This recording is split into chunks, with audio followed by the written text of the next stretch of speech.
Assalamualaikum warahmatullahi wabarakatuh. Alhamdulillahi wa kafa. Wassalatu wassalamu ala rasulillahil mustafa wa ala alihi wa ashabihi zawil huda wa tuqa. Allahumma salli wa sallim wa barik ala sayyidina Muhammad wa ala alihi wa ashabihi ajma'in.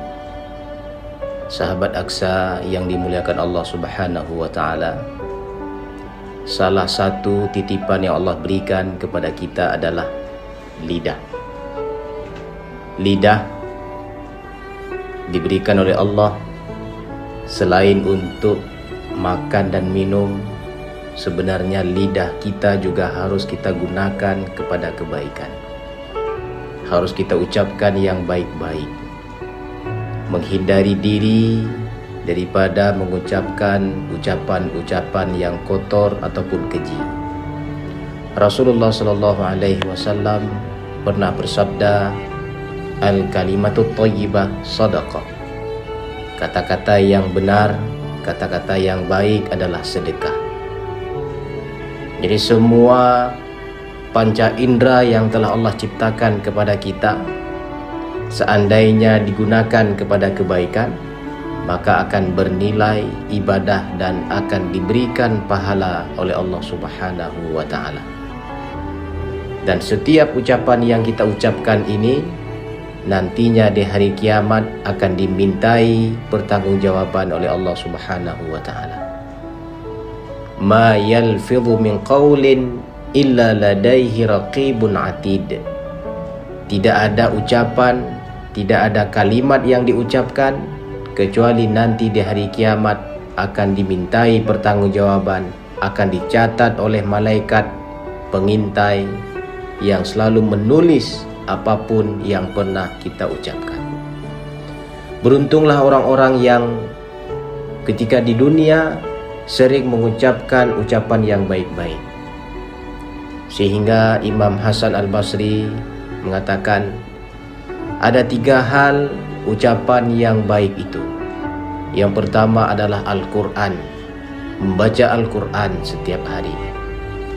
La hasada illa fisnatain, tidak boleh iri dan dengki kecuali 2 golongan.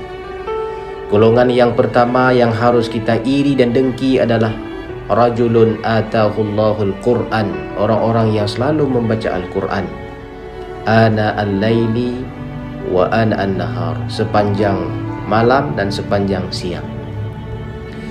Kemudian yang kedua, golongan kedua yang harus kita iri, harus dengki adalah wa rajulun a'tahullahu malan, orang-orang yang diberikan harta fahuwa yunfiqu bihi ana al-laili wa ana an-nahar, orang-orang yang diberikan harta oleh Allah, kemudian dengan harta tersebut dia sedekahkan ke orang lain sepanjang siang dan malam.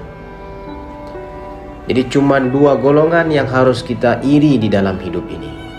Adapun orang-orang yang memiliki uang banyak, rumah mewah, harta berlimpah, punya jabatan yang tinggi, gaji yang tinggi, seharusnya kita tidak boleh iri, tidak boleh merasa dengki dan sebagainya, karena dengki dan iri adalah penyakit hati.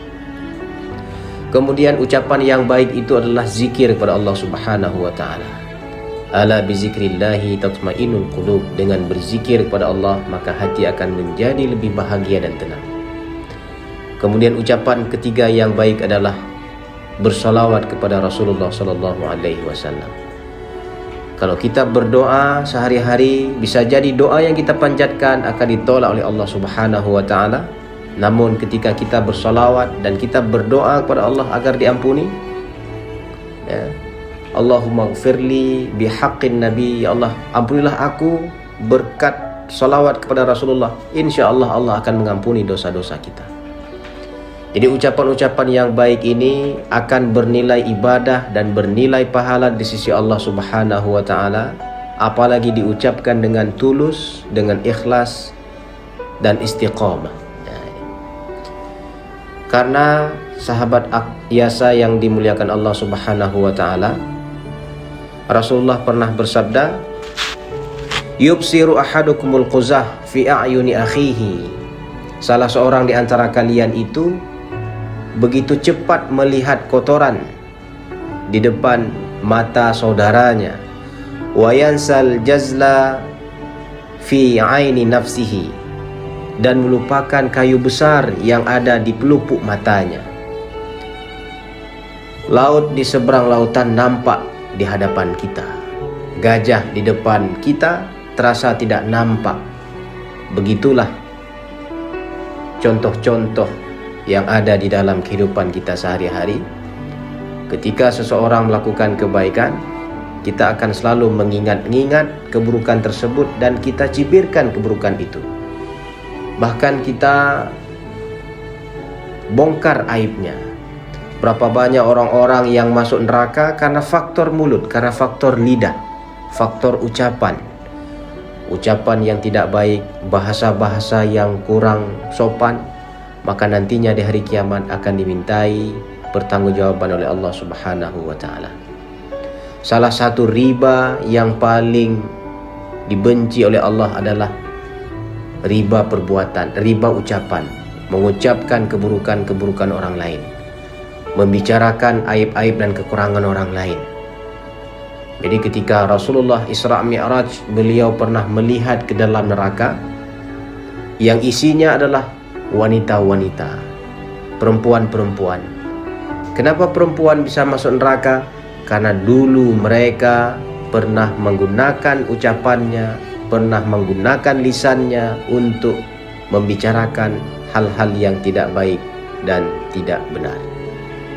Oleh karena itu, sahabat Yasa yang dimuliakan Allah Subhanahu wa taala, marilah sama-sama kita menjaga lisan kita, menjaga tutur bahasa kita, karena setiap huruf yang kita keluarkan dari lidah kita akan dimintai pertanggungjawaban oleh Allah Subhanahu wa taala. Mungkin hanya ini yang dapat kami sampaikan. Assalamualaikum warahmatullahi wabarakatuh.